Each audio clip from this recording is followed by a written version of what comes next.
விடாமுயற்சி படத்தில் அஜித்தை வந்து த்ரிஷா வந்து ஏமாத்திட்டாங்க அப்படின்னு சொல்லிட்டு நிறைய பேர் கொந்தளிச்சு டேரக்டர் கிட்ட போய் கேட்டிருப்பாங்க போல.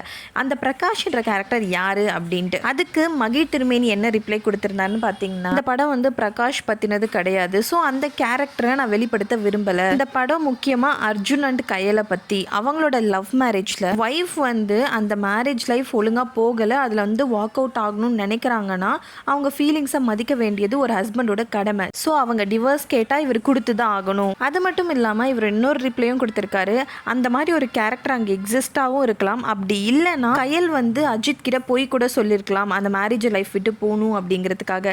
இதை வந்து நீங்கள் பார்க்குற பார்வையில் தான் இருக்குது அப்படின்னு சொல்லியிருப்பாரு. இதில் காமெடி என்னன்னா, நிறைய படத்தில் பார்த்தீங்கன்னா த்ரிஷா வந்து அவங்க பார்ட்னர் கூட சேர முடியாத மாதிரி இருக்கும். அந்த லிஸ்ட்டில் இப்போ அஜித்தும் சேர்ந்துட்டாரு அப்படின்னு சொல்லிட்டு நிறைய மீம் பேஜஸ் காமிக்காக மீம்ஸ்லாம் போட்டிருந்தாங்க. இன்னொரு விஷயம் பார்த்தீங்கன்னா, மங்காத்தா படத்தில் வந்துட்டு த்ரிஷாவை வந்து அஜித் வந்து ஏமாத்திருப்பாரு பணத்துக்காக.